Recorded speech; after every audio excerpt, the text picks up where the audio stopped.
India's rail network is the lifeline of the country, moving millions every single day. But it's also synonymous with overcrowding, last mile confusion, unpredictable schedules, and a daily scramble for commuters. This Women's Day, we speak to the young co-founder of Yatri Railways, a startup reimagining how India navigates local trains, metros, and monorails, proving that women aren't just writing the system, they are redesigning it. Yatri was actually born during COVID times. We started our engagement with the railways back in 2021 when the Mumbai local, which is practically the lifeline of the city, that was having limited access to the public. So, because of that, there was massive confusion, misinformation. And at the end of the day, the railways needed a single source of truth, one single reliable platform. And this was possible only through tech. So that's where our conversation with the railways started, where they realized that they need a tech partner to enable this single source of information. So, we did not perceive this as a startup opportunity. It was more like a public clarity problem that only tech could resolve at such a mass scale.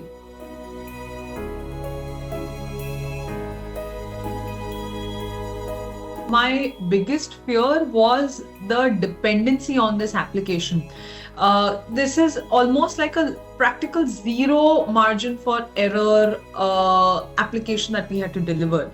And also something that there is no benchmark for. There is no other application, nothing. It's a one-of-a-kind solution where we were going to have, right from the start, millions of users depending on this application.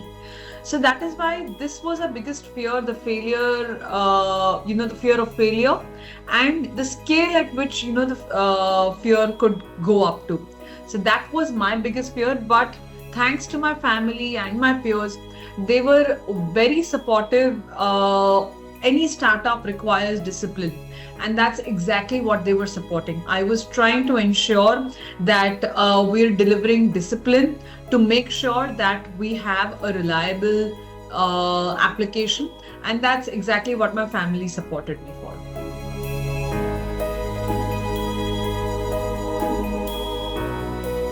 In any startup, I think the largest personal sacrifice is always that comfort zone, that predictability. You always need to be on, even if I'm on vacation or if I am spending time with my baby. I always know that I have to check my emails, I have to check my chats, my Teams chats. So there is no cutoff or a clear off switch that I could, go back to. And that's what over these years I have learned to live with.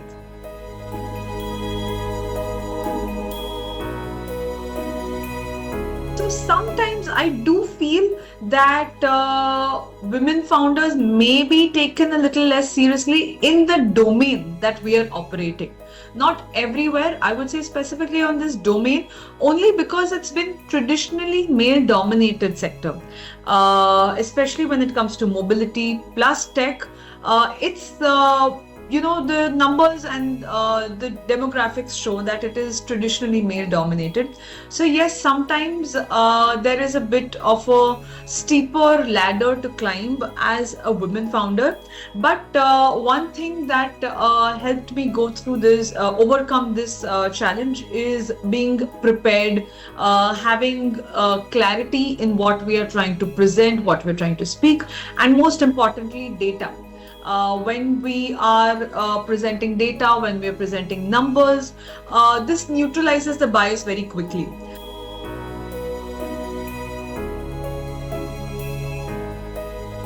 This would be for every founder that, if you have an idea and if you're passionate about it, don't wait to be ready, because there is no ready when you are having a startup. It's experience that is the best teacher. So you have to jump in, you have to dive in, of course with some kind of basic preparedness. You can't just blindly jump in, but adequate research, gaining some experience, connecting with domain experts, and starting small, but most importantly, starting.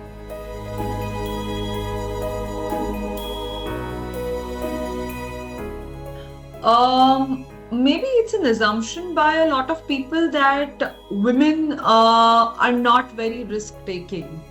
I don't think that is the case. In fact, I feel women take very good calculated risks, and we do not fall into that recklessness side very easily.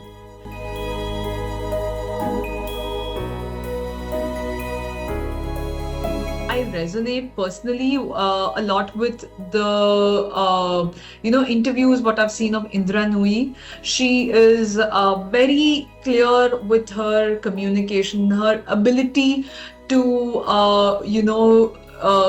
deliver scale, and she's very authentic. When you see her interviews, when you see her videos, how she's balancing work, how she's very honest about you do lose out on family time.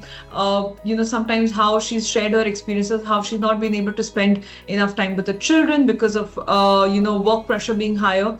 I do resonate with that a lot of times. There are times when I'm also not able to spend time with my child because of some work commitments, and in the back of my mind I realize that I'm not the only one.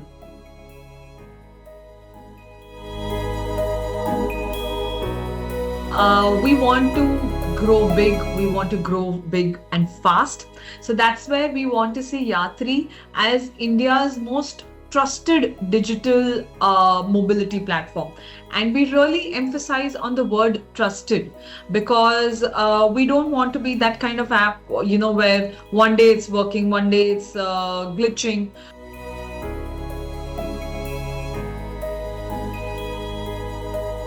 Trust Yatri app for giving you that support. It is also our mission to make sure every woman who deserves safer, smarter systems. We are with you on this. We are backing you on this. And please use Yatri app confidently, because the city is a very safe place, and we want to make sure the app that supports the city's lifeline also keeps you safe.